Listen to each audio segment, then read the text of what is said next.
Bismillahirrahmanirrahim. Assalamualaikum warahmatullahi wabarakatuh. Alhamdulillahirabbil alamin wassalatu wassalamu ala asyrofil anbiya'i wal mursalin wa ala alihi washabbihi ajmain. Alhamdulillah, kita bersyukur kepada Allah SWT dapat bertemu sekali lagi dalam siri Bual Bicara dengan Profesor Ajung di Institut Alam dan Tamadun Melayu. Bersama dengan kita tokoh yang tidak asing lagi, Yang berbahagia Datuk Dr. Engku Ansaruddin bin Engku Agus yang telah bersama dengan Atma sekitar setahun, dan kali ini kita akan menyambung bicara tentang persilatan dalam dunia Melayu atau alam Melayu, dan beliau telah dilantik bagi mengisi bidang mengisi penyidikan mengenai bidang persilatan dan juga perubatan. Siri sebelum ini kita telah mendengar tentang latar belakang tentang silat, latar belakang beliau terlibat dengan silat, dan nasihat dan panduan mengenai persilatan alam Melayu, dan bagaimana beliau telah tiba di tanah air di Malaysia, terlibat langsung dalam membetulkan kedudukan seni silat Melayu dari sudut spiritual dan juga fizikal yang disebut sebagai ilmu jurus. Dan seterusnya beliau juga adalah orang yang bertanggungjawab membawa Pak Gudono memperkenalkan silat olahraga. Jadi hari ini kita akan bicara tentang silat dan juga sebagai satu bentuk fizikal, pergerakan fizikal, tetapi kita tidak boleh lari dari sifat ataupun unsur-unsur spiritual dan juga unsur-unsur roh dan minda serta ketajaman berfikir, termasuk juga akhlak. Jadi berbezanya ilmu persilatan Melayu dengan ilmu membela diri yang diperkenalkan di Jepun, di China dan di mana-mana itu.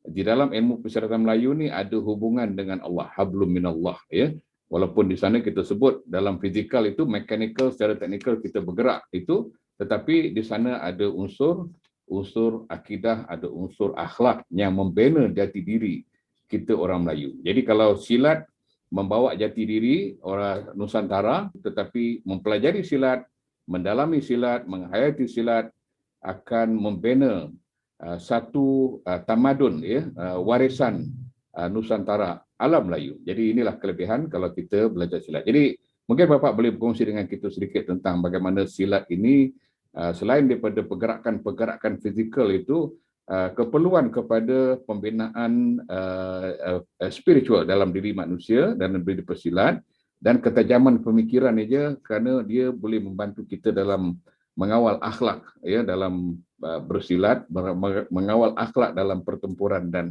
dan bagaimana ketajaman fikiran itu diperlukan dalam pergerakan-pergerakan itu. Artinya bukan saja mechanical, bukan saja physical, bukan saja technical, tetapi ada unsur lain yang perlu dipahami oleh pesilat. Silakan Pak. Baik, terima kasih. Terima kasih. Assalamualaikum warahmatullahi wabarakatuh. Kita berjumpa kembali dalam tayangan episode berikutnya yang tidak keluar daripada konsep topik yang bersamaan kepada tamadun, peninggalan yang bersejarah. Itu di sini spesifiknya tentang ilmu persilatan bela diri, mempertahankan diri, ilmu persilatan dan juga ilmu untuk kesehatan perawatan. Sekarang sebentar ini yang menjemput saya yang saya hormati Profesor Sofyan telah membukakan bahwasanya bagaimana tentang menguasai, mendapatkan bukan setakat kita mempunyai daya tahan ketahanan. Itu. Mari tuan-tuan dan puan yang berada di luar sana, kita bersama-sama berserah diri kepada Allah dengan mengucapkan subhanallah walhamdulillah wala ilaha illallah wallahu akbar la haula wala quwata illa billahil aliyyil azim. Allahumma shalli ala Muhammad wa ala ali Muhammad. Derajat yang tertinggi yang termulia untuk beliau dan kerabat keluarganya. Tuan-tuan dan puan di luar sana. Kita berjumpa kembali, insya Allah. Semoga Anda dapat mengutip, mengambil sedikit pelajaran ilmu yang daif dari kami ini, dari saya pribadi. Mudah-mudahan dapat bermanfaat dan berfaedah untuk pengkajian dan analisa bagi tuan-tuan di luar sana terhadap hubung kaitnya tentang persilatan, kesehatan, dan spiritual. Tuan-tuan berhormati Allah. Sebagaimana dipertanyakan oleh Profesor Sofyan sebentar ini, bagaimana, apakah persilatan kita itu apakah setakat untuk kita tentang ketangkasan, tentang kecekapan, atau tentang Bela diri ya, bela diri, topiknya bela diri, membela diri daripada kehancuran, membela diri daripada, sebenarnya ini luas, sangat luas sekali. Persilatan kita pelajari itu sangat luas sekali kalau kita betul-betul memahami kemana arah kehidupan kita ini. Arah kehidupan kita ini adalah untuk yang positif, yang baik-baik. Yaitu kita mendekatkan diri kepada Allah Azza wa Jalla, melaksanakan perintah-perintah yang diwajibkan dan yang disunatkan. Ini dia. Dan yang kedua, bagaimana kita untuk mencintai, mendekatkan diri agar kita selalu ingat pada guru besar kita Rasulullah SAW yang berikan, yang mengarahkan, yang membimbing kita untuk pergi kita sampai ke dunia bela diri ini. Beliau memberikan secara langsung pandangan pendidikan dalam hadis atau secara lisan, arahan yang beliau berikan. Tinggal kita untuk mengembangkan. Artinya kata seorang guru saya, setitik air lautkan ilmu, sedikit ilmu kembangkan. Jangan dipadamkan karena maha luasnya kuasa Allah, ilmu Allah ini. Kita cari dari yang setitik itu, kita cari. Insya Allah apabila kita mencari itu dengan mentauhidkan Allah, tidak keluar daripada konsep Al-Quran dan Sunnah, Allah akan bukakan mata hati kita, Allah akan terangkan pikiran kita untuk dapat menggali, mencari, dan dipertemukan dengan para guru-guru yang baik-baik insya Allah. Begini dia. Bagaimana dengan bentuk kita belajar ilmu persilatan atau bela diri? Bela diri ini kita bertitik tolak daripada bagaimana kita itu kunci utamanya didikan daripada guru tadi tentang akhlak. Karena Rasulullah mendidik kita itu, yaitu contoh teladan itu akhlakul karimahnya itu. Akhlak. Supaya kita itu dididik oleh guru bela diri kita tadi itu, bukan kita diajarkan supaya kita kuat, bertumbuk, atau menendang, atau mengelak, menepis saja. Tidak. Bagaimana kita mencintai kedamaian, ini akhlak. Bagaimana kita untuk merindukan persahabatan lebih banyak, ini akhlak. Bagaimana kita untuk saling kasih mengasihi. Kita tahu bila kita dicubit tangan kiri, cubit tangan kanan, sama-sama sakitnya. Begitu juga kepada masyarakat dan sahabat-sahabat kita. Jadi bukan kita bela diri ini untuk menyakiti sesama kita manusia, tetapi adalah untuk merangkul, mengajak, menghimbau para teman-teman, kawan-kawan, sahabat-sahabat, para jiran tetangga kita untuk lebih membentuk ukhuwah, keakraban antara satu sama lainnya, sehingga terjalinlah suatu kekuatan kemasyarakatan yang tidak berpecah belah. Kekuatan tidak berpecah belah ini adalah kekuatan yang dirumuskan melalui persilatan. Silaturahmi, menghubungkan antara satu sama lainnya, tidak lepas daripada akhlak. Apabila akhlak kita jelek, guru silat kita, akhlaknya jelek, dia tidak memberikan tuntunan, tidak memberikan bimbingan bagaimana harus berbuat taat kepada Allah, berbuat baik, dan mengikuti sunnah Rasulullah. Dia tidak mengajar, tidak mendidik kita tentang kepribadian, bagaimana pribadi yang benar-benar itu dirindukan oleh di tengah masyarakat. Dia tidak mengajarkan, maka lahirlah kesombongan bagi mereka yang belajar ilmu persilatan bela diri ini. Dasarnya silat ilmu bela diri ini bukan untuk kesombongan, untuk keangkuhan, tetapi untuk dapat kita merasakan bagaimana pahit dan sakitnya bagi orang lain apabila disakiti, dan begitu juga kita sakit apabila kita disakiti. Tuan-tuan puan rahmati Allah, disinilah letaknya bagaimana kita dididik bagi kita khususnya Melayu Islam. Pendidikan akhlak ini utama sekali. Kalau akhlak kita sudah bocor, sudah retak, sudah rosak, dan guru-guru mengajar kita bela diri tidak mengajarkan akhlak yang baik, tidak memberikan tauladan yang baik, tidak membimbing kepada bagaimana akhlak Rasulullah, maka hanyutlah kita menjadi seorang pakar bela diri, hanya mencari lawan, mencari tantangan saja. Padahal kita belajar silat ini banyak kaedah-kaedah dan kepahaman-kepahaman dan faedah-faedah yang positif di dalamnya. Bagaimana kita membina jiwa kita, bagaimana kita membentuk roh kita itu suci murni, bagaimana kita untuk membentuk, mengolah pemikiran kita itu mempunyai pemikiran kemasyarakatan, mempunyai pemikiran yang betul-betul tidak keluar daripada akhlak. Akhlak tidak pergi kepada akhlak yang negatif, yang buruk, tetapi pergi kepada yang baik, yang benar, bagaimana yang dituangkan dalam dalam Al-Quran dan juga dalam sunnah Rasulullah SAW. Inilah pemikiran yang ada. Artinya kita belajar bela diri itu bagaimana kita mengelak daripada kita terbawa arus, terbawa kepada hal-hal yang khurafat. Bersilat kita dalam hidup kita. Roh kita itu bersilat. Jiwa kita itu bersilat menyatakan itu tidak benar, itu tidak baik. Dari mana dasarnya? Akhlakul karimah. Jadi tuan-tuan rahmati Allah. Bagaimana kita pikiran kita kalau tidak diasah, tidak diolah, tidak dilatih menjadi pendekar, kita berpikir dengan tajam. Pendekar itu pandai akal. Pendekar. Jadi kita itu harus tajam, demikian berdasarkan akhlak yang solehah. Tuan-tuan rahmati Allah. Apabila pemikiran kita sudah kita bentuk dari pendidikan guru yang benar-benar mengajarkan bela diri silat tadi, sehingga kita menjadi seorang pendekar yang mempunyai jiwa roh pemikiran yang positif. Tidak keluar daripada Al-Quran dan Sunnah. Tuan-tuan perempuan yang rahmati Allah. Kenapa demikian? Akhlak dan moral ini adalah kunci kehidupan kita berhasil di permukaan bumi ini. Kalau akhlak dan moral kita itu tidak dapat dibentuk secara positif dan secara bijaksana, dan berfaedah untuk diri kita, berfaedah untuk rumah tangga keluarga kita, berfaedah untuk ibu bapa kita, berfaedah untuk masyarakat sekeliling kita. Kita merasakan bagaimana sakit pada diri kita juga, jiran tetangga kita juga sakit. Ini pelajaran moral, pelajaran akhlak. Baru kita mempunyai suatu kekuatan mental yang kuat. Kalau mental kita tadi koyak-koyak, artinya tidak terarah, tidak terurus, koyak di sini, koyak di sana. Kita berpikiran yang buruk, yang negatif saja terhadap jiran tetangga masyarakat kita. Terhadap sahabat kita, kita mempunyai kecurigaan saja. Mempunyai sangka yang buruk, negatif. Berarti mental kita, mental yang tidak terdidik dengan ilmu kependekaran, akhlakul karimah yang baik. Artinya seorang pesilat itu harus menguasai pemikiran, jiwa, roh, akhlak, moral yang betul-betul dapat membentuk mental yang mentauhidkan Allah Azza wa Jalla. Baru kita pergi kepada ilmu persilatan ini, bagaimana kita untuk proteksi diri kita. Ini terbujur lalu yang tadi, yang kemarin-kemarin saya pernah ucapkan itu di dalam episode yang lalu, yaitu terbujur lalu terbelintang patah. Kita sudah tidak dapat mengelak lagi. Disinilah gunanya pendekar seseorang. Pertama, bukan kita harus berlaga kekuatan fisikal dengan pikiran.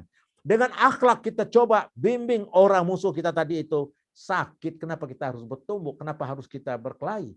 Bukan kita terus husung dada, bukan. Tetapi bawa dia dengan kita punya akhlak yang baik, contoh tauladan yang baik, mereka akan hormat dan segan mereka. Ini pendekar, ini silat, ini dipanggil silat.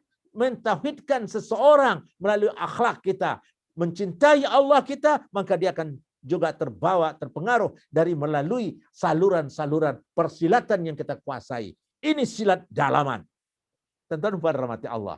Bagaimana yang fisikalnya? Ya, contoh yang mudah sekali. Ini biasa orang kampung sebut. Ada terpijak kulit pisang jatuh, taklah terhentak pula punggung kita. Satu mati badan sebelah pula. Tetapi dengan kita belajar sedikit silat, sekurang-kurangnya kita tergelincir tadi, tidak jatuh tapai. Kita dapat mengelak. Begitu juga bila kita tidak dapat mengelak lagi dari musuh. Musuh satu, dua, ya ada filosofi dalam silat.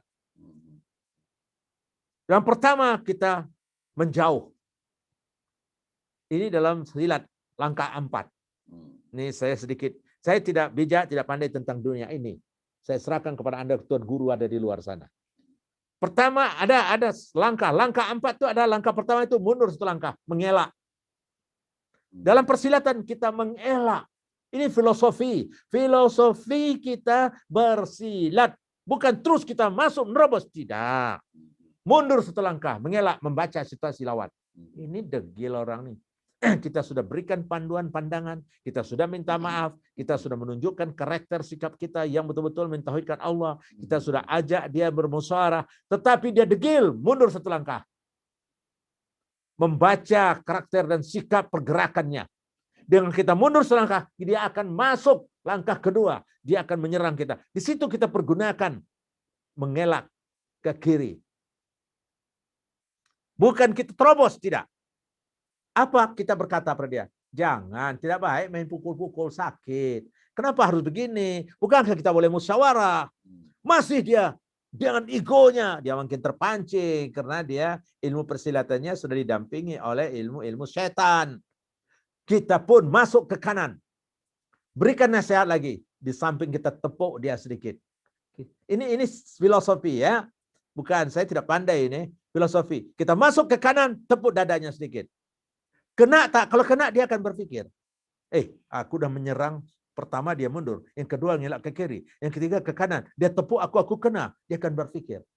Berarti kita tepuk itu memberikan warning, peringatan bahwa sakit. Ini silat. Ilmu akal. Persilatan. Iya, kita sudah melakukan silaturahim yang baik. Tetapi mereka tidak peduli. Baru masuk langkah yang keempat. Ini dipanggil pat gulipat dalam persilatan. Tidak ada lagi itu. Bukan ego sombong. Tidak ada lagi cerita mundur.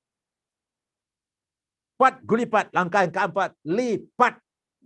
Kalau memang sudah datang. Kita mengelak lagi. Maka kita akan dinilai dayus. Kita tidak mau juga dihukum oleh hukum-hukum dalam Islam. Kita dayus, lemah. Orang akan meremehkan kita. Orang akan menilai kita buruk. Orang akan menilai kita macam-macam. Dalam bahasa modernnya sekarang, dinilai pondan. Tak maulah kita dinilai pondan. Kita sudah mundur satu langkah, kita beri dia nasihat. Kita mundur melangkah ke kiri, kita mengelak. Filosofinya nih, langkah 4. Melangkah kita ke kanan, kita berikan tepukan sedikit peringatan kepada dia. Dia masih degil, dia coba. Dengan dia geramnya. Di kala itu, ada filosofinya yang kita belajar tadi. Pat gulipat. Dilipat, 4 dilipat. Nah, dalam lipat ini pun tidak boleh kita sampai mencederakan, menyakiti dia. Berikan peringatan. Ini gunanya kita belajar silat.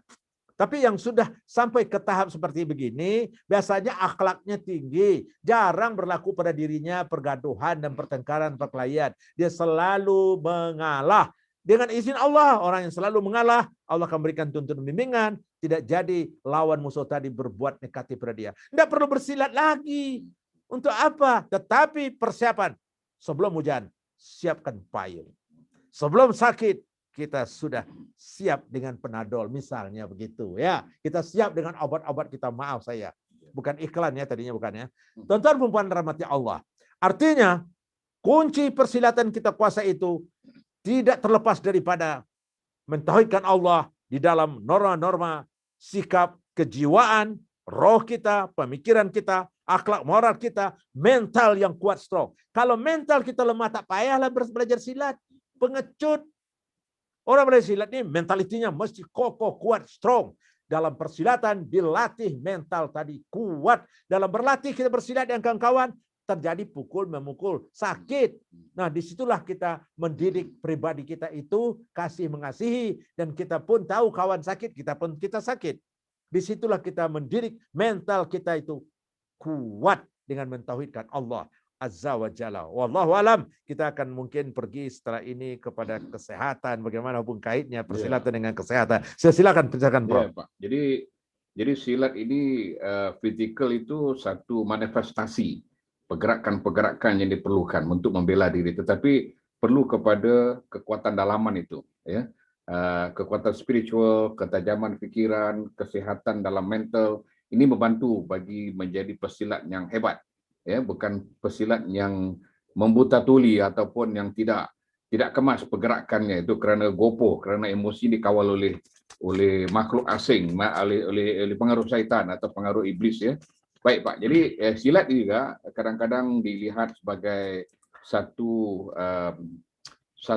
fenomena yang ditakuti oleh anak muda. Ya, kita pernah bicara hal ini dalam siri yang pertama, tetapi mungkin kita nak ulang sedikit, tapi menyentuh dari sudut kesihatan. Ya, karena silat ini kalau kita belajar taekwondo, belajar kungfu itu juga memberi kepada kekuatan kesihatan. Tetapi silat ini menambah satu lagi dimensi, yaitu jati diri. Jati diri orang Melayu, jati diri orang Nusantara, yang mempunyai kaedah riadahnya sendiri. Dan Nabi SAW menyebut bahawa Allah Ta'ala suka kepada orang Muslim yang kuat dan sehat daripada Muslim yang lemah dan tidak cergas. Ya, kerana kesehatan, kekuatan itu membantu bagi menyampaikan dakwah, bagi membela Islam. Ya. Dan kita tahu silat ini boleh menambah kekuatan kesihatan pada diri kita. Jadi mungkin bagaimana Bapak mengulas selama Bapak berpengalaman dalam persilatan ini, sejauh mana dia memberi kekuatan kesihatan tubuh badan, mencegah penyakit misalnya, dan juga mungkin satu lagi aspek ialah bagaimana orang yang belajar bersilat ini juga boleh terapi dirinya. Terapi dirinya artinya mengubat, merawat dirinya sendiri melalui persilatan itu sendiri. Sila Pak. Baik, terima kasih, terima kasih. Sebelum saya pergi kepada ini, bagaimana persilatan itu dahulunya para ustaz-ustaz ulama-ulama yang belajar. Mereka ini belajar, kan pada zaman dahulunya 100 tahun, 200 tahun yang lalu itu kan punya besikal saja itu sudah menjadi jutawan di kala itu. Ya, besikal saja sudah menjadi jutawan itu. Karena masjid musallanya jauh dari rumah. Dia perlu lazimnya mereka ini mempunyai ilmu mempertahankan diri, persilatan. Ini kelebihan persilatan orang Melayu Islam. Para ustaz ulama tadi belajar. Saya setiap guru-guru yang saya bertemu, guru-guru agama saya bertemu, umumnya mereka pendekar. Pendekar. Dan kadang ternampak pergerakan mereka itu pendekar. Maka saya datangi dia itu untuk saya belajar. Begitulah kira-kira cara saya mencari dahulu. Jadi tidak terlepas antara iman dan takwa, tauhid dan bela diri.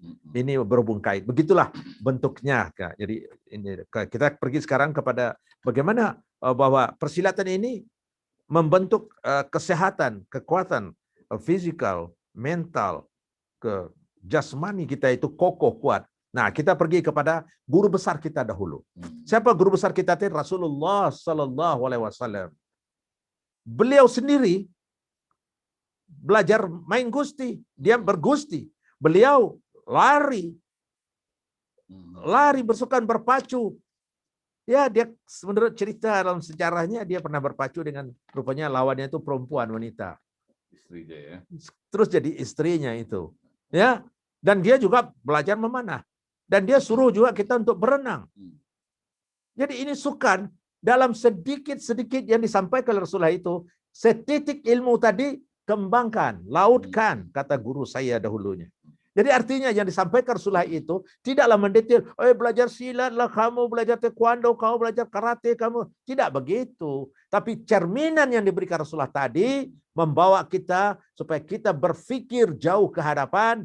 Apa yang ada setiap negeri kita ini ada mempunyai kelebihan, ada mempunyai kekurangan. Disitulah saling tukuk tambah imbuhnya antara negeri kita dengan negeri sebelah hingga terjadi pencantuman bentuk 2 aliran, 3 aliran, 4 aliran sehingga bertambah kekuatan kekokohan.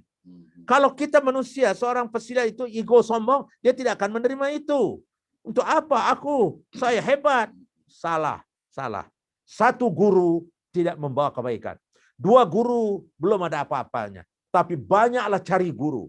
Perbanyak guru, baik guru fisikal, silat, baik guru belajar pendidikan agama, baik guru yang mendidik kita kepada akhlak, lagi banyak guru, lagi banyak faedahnya sehingga kita dapat menyisihkan mana yang terbaik, mana yang kurang baik. Setiap guru ada kekurangan, ada kelemahan, maka itu kita perbanyak guru. Wallahu a'lam. Tuan-tuan pemirsa rahmati Allah. Jadi kita sekarang terus kepada kesehatan tadi. Bahwasanya persilatan gerakan olah tubuh ini. Silat itu adalah gerakan olah tubuh, mengolah fisikal kita itu menjadi seorang yang cekap, yang cerdas. Seorang pesilat memang diperlukan sekali yang sehat anggota tubuh badan. Seorang pesilat harus mempunyai akal yang sehat. Supaya senang menuntun, membimbingkan akhlaknya, pribadinya, yang mempunyai hati yang bersih. Ini dari mana datangnya mencari pesilat hati yang bersih? Yang takut dengan hukum Allah. Apabila ini ada, akan mudah untuk membina kesehatan. Kesehatan spiritual. Gangguan daripada jin, syaitan, iblis, laknat terkutuk. Kesehatan fisikal. Kalau demam-demam sedikit, kita berolahraga, beriadah kita dengan gerakan-gerakan jurus-jurus silat. keluar peluh kita, maka keluar itu penyakit yang kita kena hujan gerimis, kita kena panas, kita kena angin. Bila kita sudah melakukan pergerakan-pergerakan senam-senam dari silat tadi, pergerakan-pergerakan yang boleh mengeluarkan peluh, maka lahirlah kekuatan kesehatan dalam tubuh kita. Artinya, silat bela diri ini tidak terlepas dari kesehatan. Sangat berhubung rapat, sangat berhubung kait. Tuan-tuan rahmati Allah. Apabila kita belajar silat, kita di situ sama ada guru kita mengajarkan metode, sistem, konsep, bagaimana membentuk, mengolah diri atau tidak.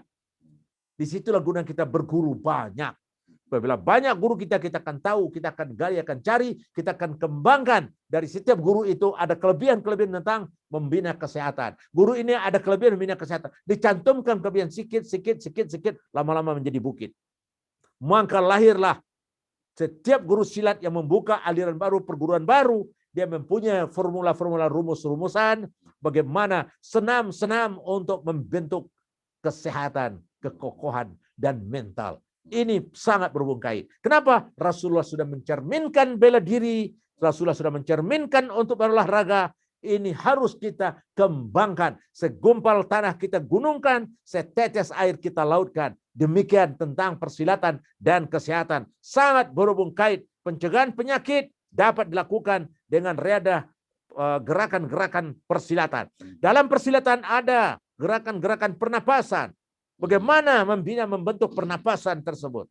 Karena kita mentauhidkan Allah, kita kombinasikan menjadi pernapasan tauhid. Bagaimana dia? Insya Allah mungkin kalau ada waktu lagi, nanti kita akan bentangkan tentang pernapasan tauhid. Tuan-tuan rahmati Allah. Bagaimana dengan kita untuk melakukan kekuatan untuk pembentukan diri kita daripada penyakit-penyakit, apabila kita punya stamina yang kokoh, yang kuat.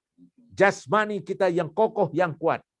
Insya Allah jauh daripada penyakit-penyakit reput, penyakit-penyakit lemah, penyakit-penyakit. Ya Alhamdulillah, begitulah sepertinya yang sudah saya lalui. Wallahu alam. Semoga Anda berasa senang mendengarkan penjelasan saya ini. Semoga Anda berasa puas.